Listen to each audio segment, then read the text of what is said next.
Hello मेरे प्यारे साथियों, welcome to Young Minds Academy. स्वागत है आप सभी का आपके अपने प्यारे चैनल यंग माइंड्स एकेडमी में। मैं विशाल कुमार हाजिर हूं आप लोगों के सामने फिर से एक धमाकेदार सेशन लेकर। पिछले लेसन में हम लोगों ने, आपको याद होगा कि हम लोगों ने जियोमेट्री के बेसिक्स को देखा था और पिछले लेसन में हम लोगों ने एक स्ट्रेट लाइन से बनने वाले जितने भी एंगल है उस सभी एंगल्स के बारे में हम लोगों ने देखा था।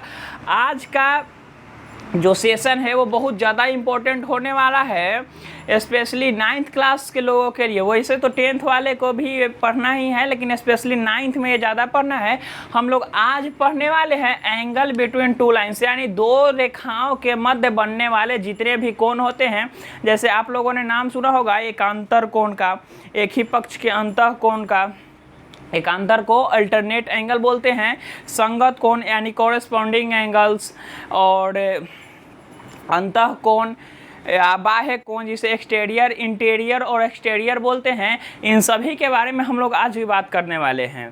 तो आज का सेशन हमारे लिए बहुत ज़्यादा इम्पोर्टेंट होने वाला है, तो वीडियो को बिना स्किप किए हुए लास्ट तक देखें और वीडियो के अंत में कमेंट करके हमें ज़रूर बताएं कि आपको वीडियो कैसा लगा। तो चलिए बिना देरी किए हम लोग अपना सेशन स्टार्ट करते हैं। अब आइए समझते हैं। जैसा कि मैंने कहा, एंगल बिटवीन टू लाइन्स यानी दो रेखाओं के मध्य का कोण, यानी दो रेखा होगा। जाहिर सी बात है कि इसमें दो रेखा होगा। मैंने ये नहीं कहा कि ये लाइन, ये रेखा पैरेलल है, समानांतर है या नहीं। बस इतना समझिए कि ये दो लाइन है। अभी तो ये कोई भी एंगल फॉर्म नहीं कर रहा, कोई भी एंगल नहीं बना रहा है। हाँ, एक एंगल बना रहा है। लाइन हमेशा 180 का कौन बनाता है, तो ये भी 180 और ये भी 180, 180 बनाएगा। और अगर ये दोनों समानांतर होगा तो आपस में 0 डिग्री का कौन बनाएगा, ये भी आपको पता होगा। अब चलिए बात करते हैं। अगर इसको एक तिरछा लाइन अगर इसको क्रॉस करे, इसको काट दे, अब एंगल बन रहा है। यहाँ पे 1 2 3 4 5 6 7 8 एंगल बन रहा है। कितना एंगल बना? 8 एंगल बना। तो इन्हीं 8 एंगल के बारे में हम लोग जानेंगे कि इन सब का नाम क्या है, आपस में क्या रिलेशन रखते हैं ये लोग। तो चलिए बात करते हैं। सबसे पहले लाइन का नाम दे देते हैं। ये बी रेखा है और ये सी डी रेखा है, और इसको पी क्यू रेखा या कुछ भी कर सकते हैं, डी ई एफ, कुछ भी एक्स वाई जेड, कुछ भी नाम आप लोग दे सकते हैं। अब चलिए बात करते हैं। 1 2 3 4 5 6 7 8 कोण बन गया। अब एक बात करते हैं, सबसे पहले अंतः कोण। सबसे पहले हम लोग बात करते हैं अंतः कोण। अंतः कोण, और दूसरा में बात करेंगे बाह्य कोण। सबसे पहले इंपॉर्टेंट हमारा यही है कि अंतः कोण और बाह्य कोण। उसके बाद हम लोग कुछ देखेंगे। अंतः कोण को हम लोग इंटीरियर एंगल बोलते हैं और बाह्य कोण को एक्सटीरियर एंगल बोलते हैं। अंतः कोण को इंटीरियर एंगल और बाह्य कोण को एक्सटीरियर एंगल बोलते हैं। अब समझिए, इंटीरियर और एक्सटीरियर का कोई लंबा चौड़ा कॉन्सेप्ट नहीं है। अंतः यानी अंदर, बाह्य यानी बाहर। जो अंदर में हो गया वो इंटीरियर, जो अंदर में हो गया वो इंटीरियर, और जो बाहर में हो गया वो एक्सटीरियर। यानी अगर कोण की बात करें तो कोण 1, कोण 2, कोण 7 और कोण 8 क्या है? कोण 1, कोण 2, कोण 7, कोण 8। 1 2 7 8 क्या है? बाहर में है, लाइन के बाहर में है। तो ये क्या है? बाह्य कोण है। क्या है? बाह्य कोण है, यानी एक्सटीरियर एंगल है। और अगर बात करें 3 4 6 5 की, कोण 3, कोण 4, कोण 5 और कोण 6 की, तो ये लाइन के अंदर में है, तो इसलिए इसे अंतः कोण बोल देंगे। जो लाइन के अंदर में है उसे अंतः कोण, और जो बाहर में है उसे बाह्य कोण। इतना आप लोग समझ गए होंगे। अब आइए समझते हैं संगत कोण को, कि संगत कोण क्या होता है। तो चलिए देखते हैं।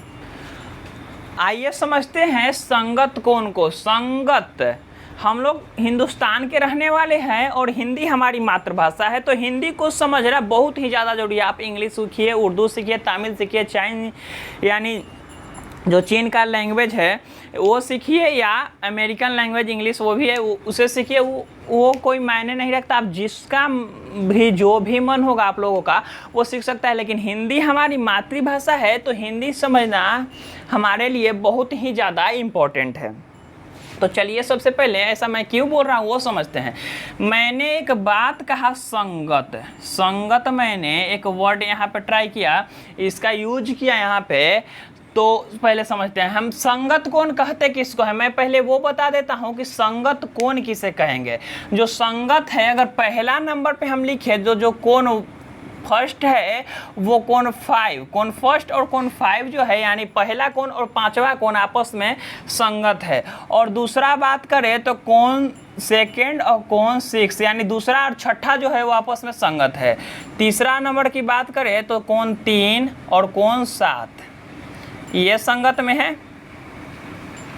और अगर चौथे नंबर की बात करें तो कोण 4 और कोण 8 ये संगत में, आपस में ये क्या है, संगत कोण है। ये सभी संगत कोण हैं।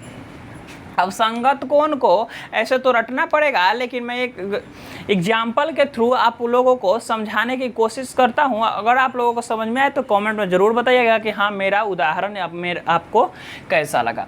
मैंने यहाँ पे एक वर्ड यूज किया संगत।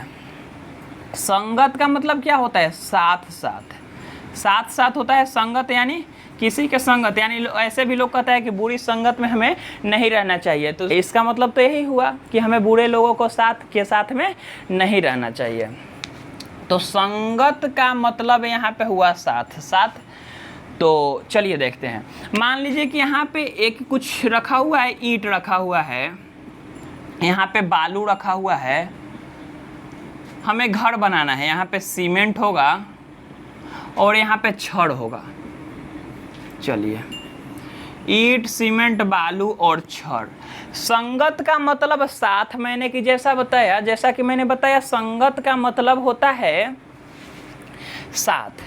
अब देखिए, अगर बालू को मैंने कहा कुछ ऐसा मेरा एरिया है कि जहाँ से कुछ भी चोरी हो सकता है, कुछ भी चोरी हो सकता है, तो मैंने इन सभी को कह दिया कि आप बालू, ईंट, छड़ और सीमेंट को देखिएगा, अपने घर से ही देखिएगा, आपको वहाँ पे जाना नहीं है, अपने घर से ही देखिएगा। तो संगत का मतलब क्या है, साथ। यानी जो ईंट को साथ में देखेगा दो लोग, वो क्या होगा, आपस में संगत होगा। जो बालू को साथ में देखेगा वो आपस में संगत होगा। यानी एक जो सामान है उसको दो को जो भी साथ में देखेगा वो संगत होगा।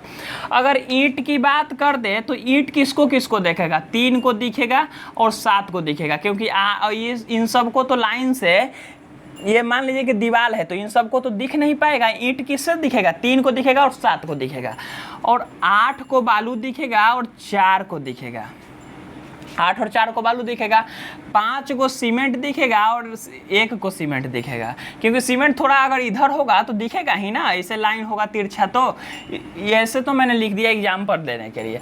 अब छड़ किसको दिखेगा, 2 और 6 को। यानी जो जो साथ में इन सभी सामान को देख रहा है वो आपस में संगत होगा। तो देखिए, 2 किसका संगत है, 6 का, 3 किसका संगत है, 7 का, 4 किसका संगत है, 8 का, और 1 किसका संगत है, 5 का। आशा करता हूँ कि ये आप लोगों को समझ में आया होगा।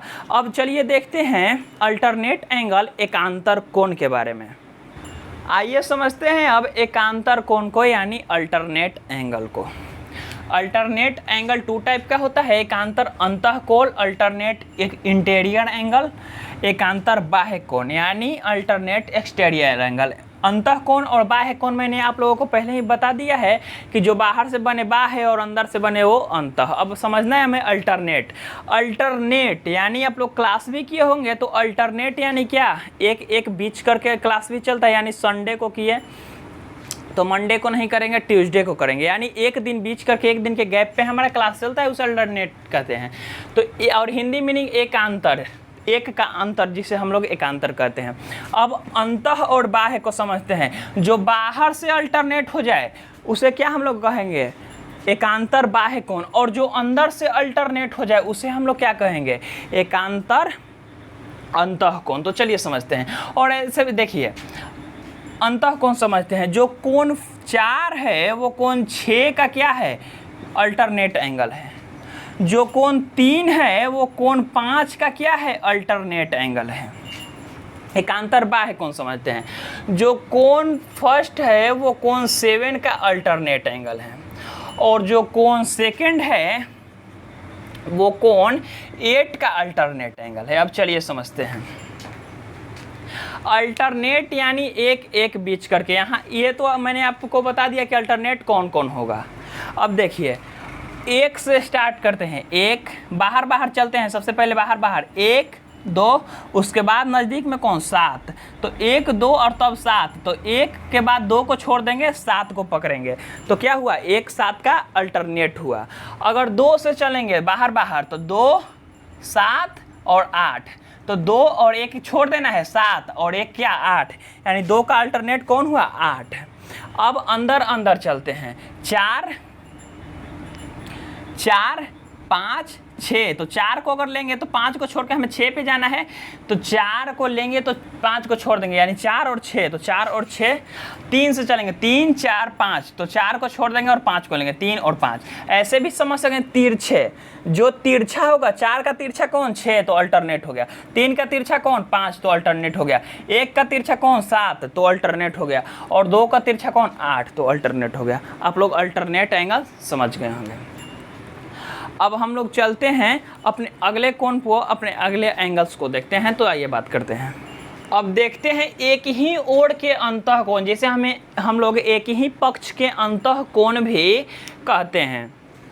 तो चलिए देखते हैं, एक ही पक्ष यानी अंदर में होगा और पक्ष उनका क्या होगा, एक होगा, यानी एक तरह होगा और अंदर में होगा। अंतः मतलब क्या, अंदर में, और पक्ष एक ही पक्ष यानी एक पक्ष के होंगे दोनों।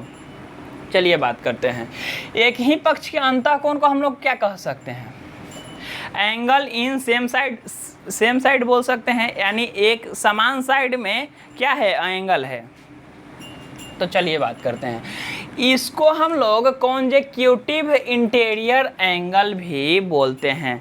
कॉन्जेक्यूटिव इंटीरियर एंगल कहने का हमारा सेंस हुआ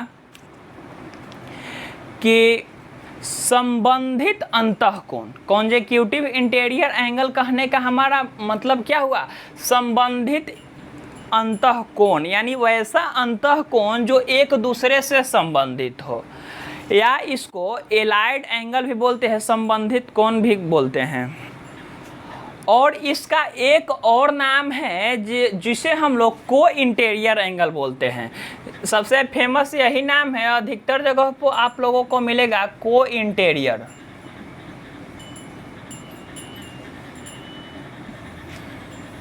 को इंटीरियर एंगल, इसको हम लोग बोलते हैं सह अंतःकोण। सह अंतःकोण, संबंधित अंतःकोण भी बोलते हैं और सह अंतःकोण भी बोलते हैं। तो चलिए बात करते हैं, एक ही पक्ष के अंतःकोण, यानी इन चारों के बारे में हम लोग बात कर रहे हैं। और पक्ष सेम होना चाहिए, पक्ष क्या होना चाहिए, साइड क्या होना चाहिए, सेम होना चाहिए। अगर 6 और 5 के बारे में हम लोग बात करें तो यहाँ पे हमें पता चलेगा कि 6 और 5 को एक लाइन बांट रहा है, यानी अलग अलग कर रहा है, दोनों एक पक्ष में नहीं हुआ। 3 और 4 के बारे में बात करें तो इसको भी एक लाइन बांट रहा है, यानी एक ही पक्ष में ये भी नहीं हुआ। अब हम लोग बात करते हैं 4 और 5 के बारे में, 3 और 6 के बारे में। तो कोण 4 और कोण 5, कोण 4 पहला नंबर पे, कोण 4 और कोण 5 क्या है, एक ही पक्ष के अंतःकोण है। और दूसरा नंबर पे कोण 3 है और कोण 7 है। कोण 4, कोण 5 और कोण 3 और कोण 7 एक ही पक्ष के हमारा अंतःकोण हुआ। आप लोग देख सकते हैं, एक ही पक्ष में है और अंतःकोण है, समझ सकते हैं, पक्ष सेम हो और अंतःकोण हो। तो बस हमें इतना ही देखना था। इससे जुड़ी कुछ थ्योरम है, जैसे अगर लाइन पैरेलल हो तो कौन कौन आपस में बराबर होगा, कि इनका योगफल 180 डिग्री होगा, ये सब हम लोगों को पढ़ना है। ये थ्योरम है, इसका विलोम भी होता है, यानी इसका रिवर्स भी होता है। तो उन सभी थ्योरम के बारे में हम लोग अपने अगले चैप्टर में एक एक थ्योरम के बारे में और उनके रिवर्स के बारे में, उनके विलोम के बारे में हम लोग अच्छे से एक एक वीडियो बना के समझेंगे। सबके बारे में मैं एक एक स्पेशल वीडियो लाऊंगा और आपको बहुत अच्छे से इन सब का समझाऊंगा, सब इन सब के बारे में बताऊंगा, इन सब के थ्योरम को समझाऊंगा। अभी फ़िलहाल आप लोगों को इतना अगर समझ में आ गया होगा तो कमेंट करके ज़रूर बताइएगा कि आपको वीडियो कैसा लगा, और हमारे वीडियो को अपने उन दोस्तों के बीच शेयर कीजिएगा जिन्हें उनकी ज़रूरत हो। वीडियो पसंद आया हो तो वीडियो को लाइक कीजिएगा और चैनल को सब्सक्राइब कर लीजिएगा, और सब्सक्राइब करने के बाद बेल आइकन को ऑन कर लीजिएगा, घंटा के बटन को दबा दीजिएगा, जिससे नए नए वीडियो का अपडेट आपको मिलता रहे। तो आज तक के लिए इतना रहने देते हैं, मिलते हैं नेक्स्ट वीडियो में अपने इन्हीं सभी जो एंगल्स हम लोगों ने पढ़ा है, इन्हीं सभी के थ्योरम के बारे में। तो तब तक के लिए धन्यवाद।